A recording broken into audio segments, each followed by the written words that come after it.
should you invest or pay off debt? I think that was a question from the audience, Yeah, they perhaps. said, should I use my $300,000 inheritance to pay off debt or invest in the stock market? How would you divide it? It's a great question. Kudos to the brother who sent this in.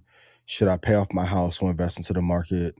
100%. If it was my choice, I will put all of the money into the market. The thing that people never tell you about paying off debt is that the opportunity cost that you're going, like that 300,000 in 5 years, could just long term investing, no options, no futures, nothing, no warrants, alone could be 1.1. Mm-hmm. And it's a bad feeling. If this is your only time having 300,000, it really sucks to give it to a company and they send you a letter saying, hey, thank you for paying this off. You're at zero.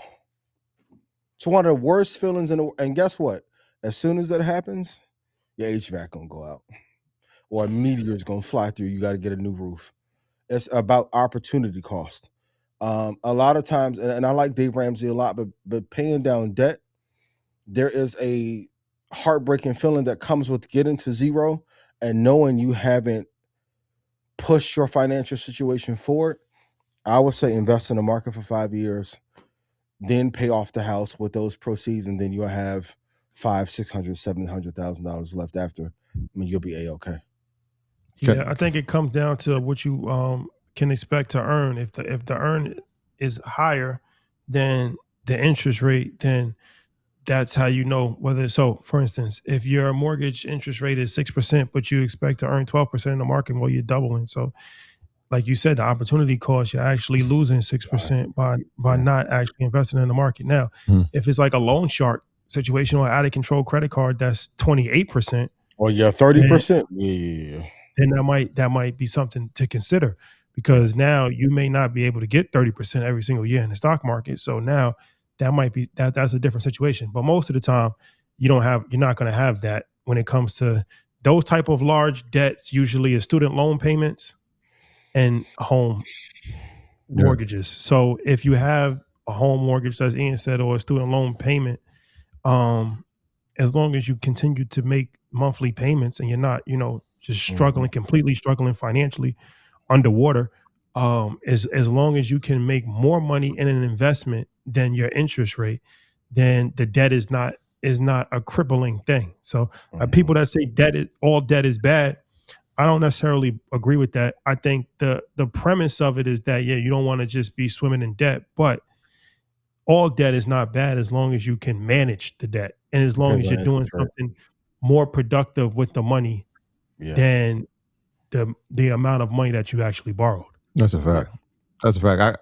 I had this story and I shared it before about investing, and I was trying to do the responsible thing. Like I closed on the house in 2022.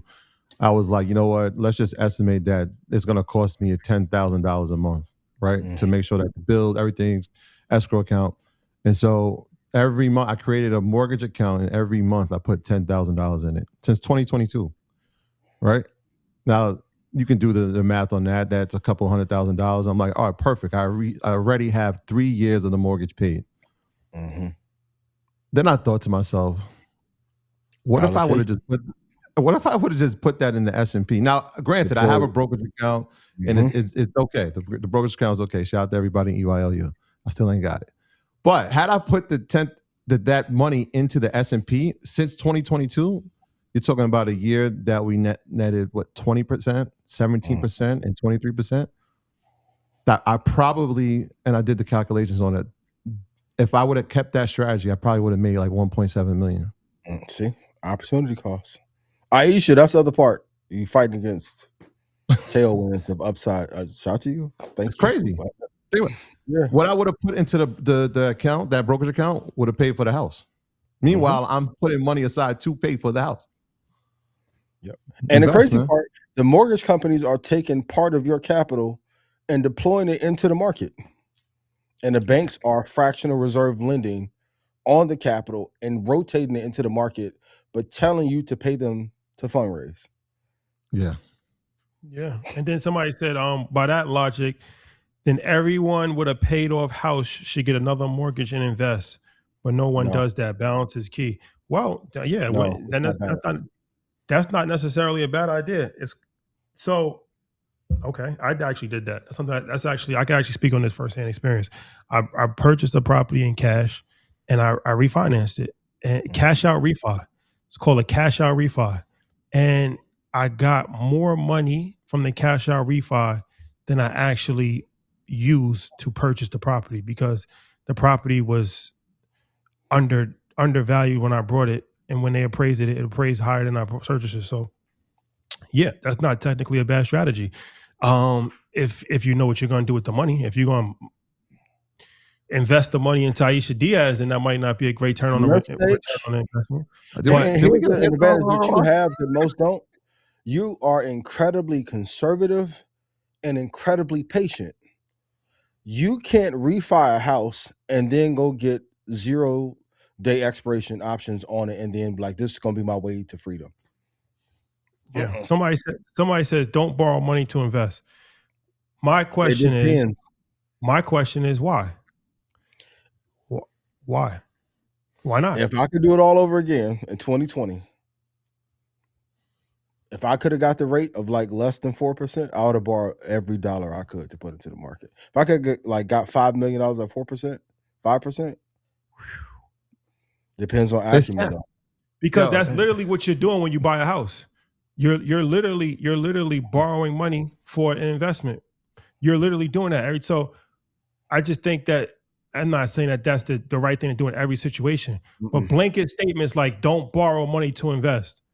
If I said, okay, if I said I'm gonna loan you $100,000 at a 5% interest rate, and you can invest and earn 30% a year, well, that's a good investment. Why would you not use because most people are gonna put money? it in a bad investment.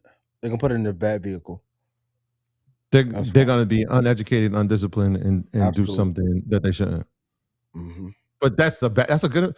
I mean, that's 25% net. Yeah, but they're gonna put it in something that goes up 40% and it crashes 55%. Most times. You're right. That's why I say you can't skip a step. You can't skip a step. You got to go through. Yep. You got to go through. And you only learn to be patient and diligent and only invest in high quality companies after you've been burned by bad ones. Like some people like, oh, why don't you invest in this? I'm like, it's not a good asset. You don't know it because you've never lost $100,000 in a day in the market, $200,000 a day in the market. You don't know what that feels like. So, but what do I know? I love you all. Yeah, that's a feeling. It's a feeling. You know what happens when those days happen? I take a picture of it just to say, like, how you feel? You okay? Effed up. I've had better days. For sure. Feel like Maduro. What? Ooh, Jesus, take the wheel. That's a fact.